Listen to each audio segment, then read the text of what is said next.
ભગવાનને ભક્તના કાર્ય માટે થઈ.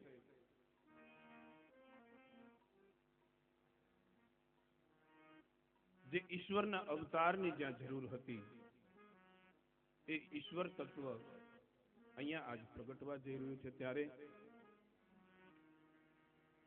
હિરણ્યકશિપુને ત્યાં પ્રહલાદજીનો જન્મ થાય છે. અને એવું કહેવાય છે કે હિરણ્યકશિપુ જે છે એ રાક્ષસ છે, રાક્ષસ વૃત્તિ છે. સતત બધાને પીડે, ત્રાસ આપે. જ્યાં હોમ હવન થતા હોય ત્યાં બંધ કરાવે, જ્યાં ધર્મની વાત થતી હોય ત્યાં બંધ કરાવે, બધાને ત્રાસ આપે છે. અને એ વખતે પ્રહલાદજીનો જન્મ થવાથી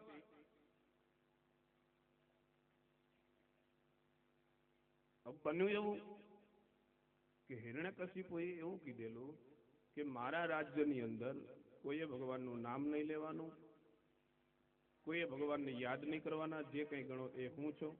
પણ ઘરની અંદરથી જ ડખો ઉભો થયો. લ્યો, આ હવારની કથામાં આપણે આ ડખા જ આવે છે.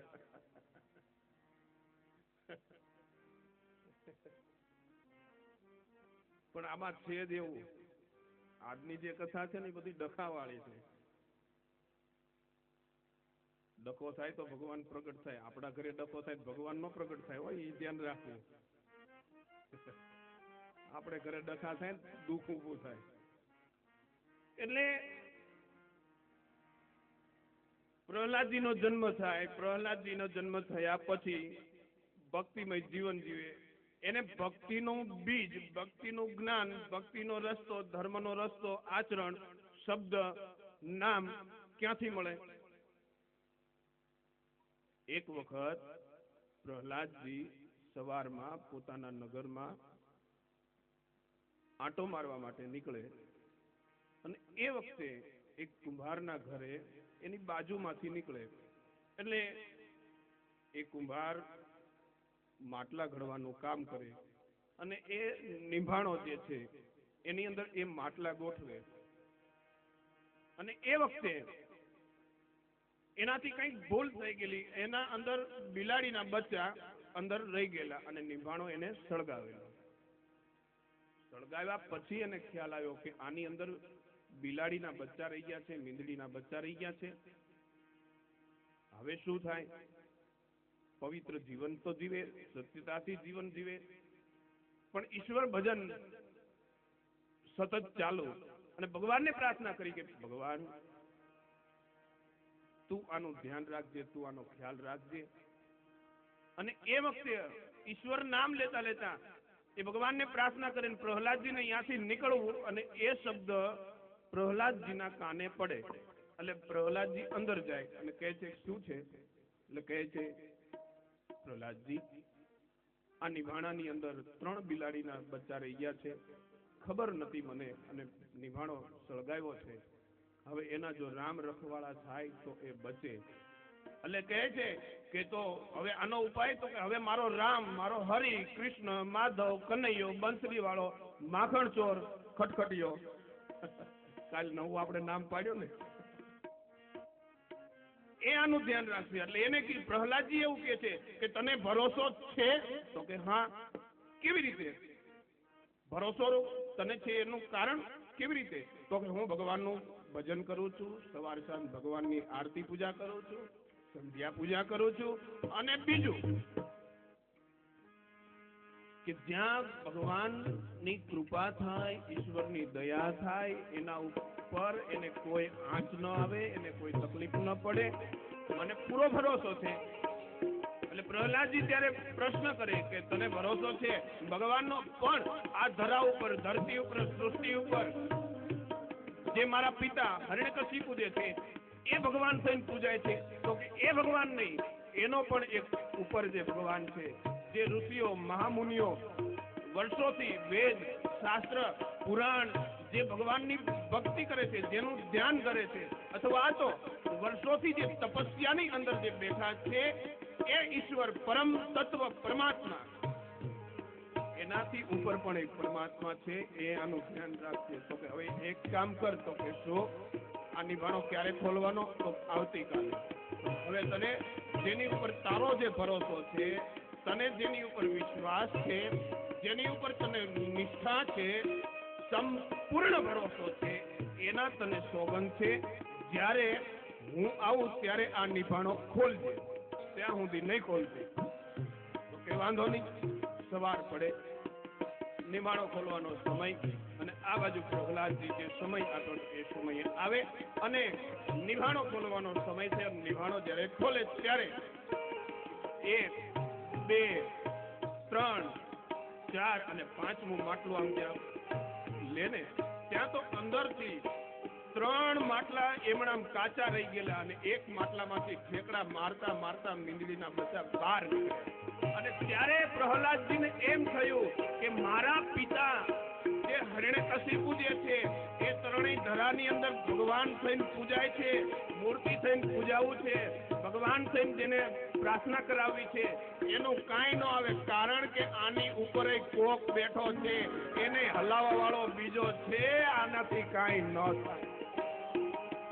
એ વખતે પ્રહલાદજીને એમ થયું કે હું તો આમથી માયાની અંદર હું દોડું છું, આ માયા કાંઈ કામ નહીં આવે. માટે હવે જે પરમ તત્વ જે છે, પરમ પિતા જે છે, જેને ચલાવવા વાળો જે બીજો છે, અથવા તો જે આ શરીરની અંદર જે આત્મા, પરમાત્મા, પરમેશ્વર, ઈશ્વર, ખુદા, બ્રહ્મ જે કેવું હોય તે, એને જે ચલાવવા વાળો છે એ બીજો છે.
જે અંદર હતા જે મીંદડીના બચ્ચા એ બહાર નીકળે, પ્રહલાદજીને તાર લાગે, અને ત્યાર પછી ભગવાન હરિનું એ સતત સ્મરણ કરે.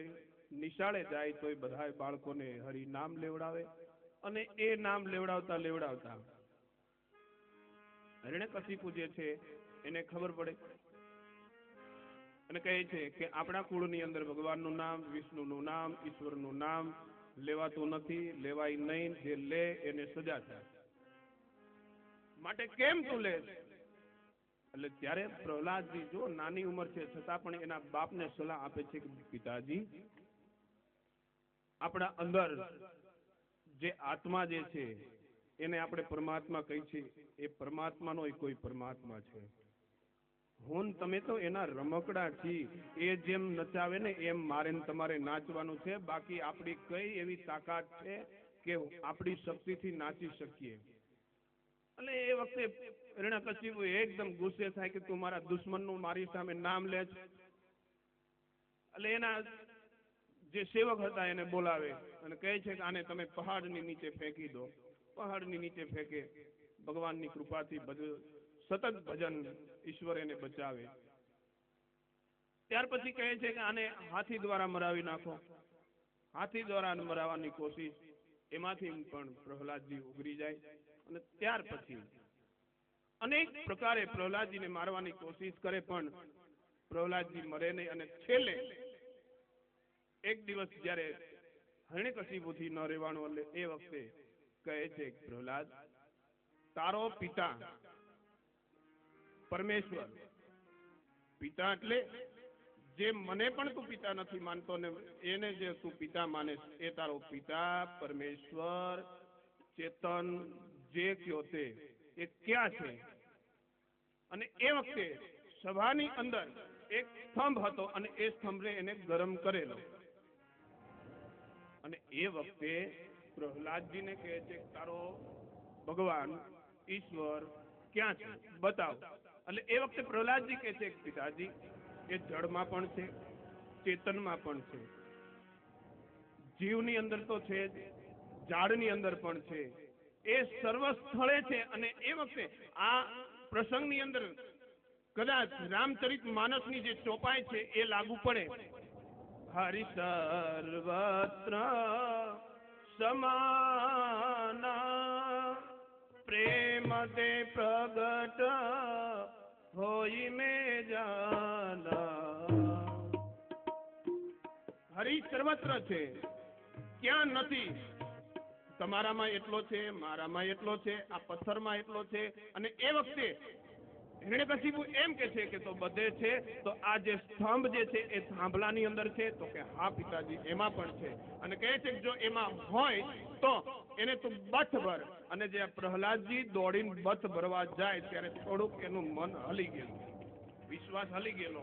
અને ત્યારે ભગવાનને એમ થયું કે જો આ બાળકનું મન હલી જશે તો એની જે શ્રદ્ધા જે છે, અથવા તો જે સારા સંસારની મારા અંદર જે શ્રદ્ધા છે, સર્વની અંદર જોવાની જે દ્રષ્ટિ જે છે એની અંદર કદાચ ભૂલ પડશે અને સમાજને એક ખોટો સંદેશ, ગલત સંદેશ જાશે. એટલે એને બીક ન લાગે, એની શ્રદ્ધા વધુ મજબૂત બને, એની નિષ્ઠા વધારે પ્રબળ બને અને વિશ્વાસ જાજો જાગે. એટલા માટે થઈ થાંભલાની અંદર એક કીડીની લાઈન દેખાણી. અને ત્યારે પ્રહલાદજીને એમ થયું કે જો આ સ્તંભની અંદર ધગધગતો સ્તંભ છે એની અંદર જો કીડીઓ હાલી હસતી હોય, હું તો એક મનુષ્ય છું. આવી રીતે ભગવાનની પ્રાર્થના કરે, ભગવાનને મનોમન વંદના કરી અને પ્રહલાદજી એકદમ દોટ મૂકે અને જ્યાં આમ સ્તંભને બથ ભરવા જ્યાં આમ લાંબા હાથ કરે ત્યાં એટલી વારની અંદરથી સ્તંભની અંદરથી એક મોટો એવો અવાજ થયો, કડાકો થયો કે બધાના કાન બંધ થઈ ગયા.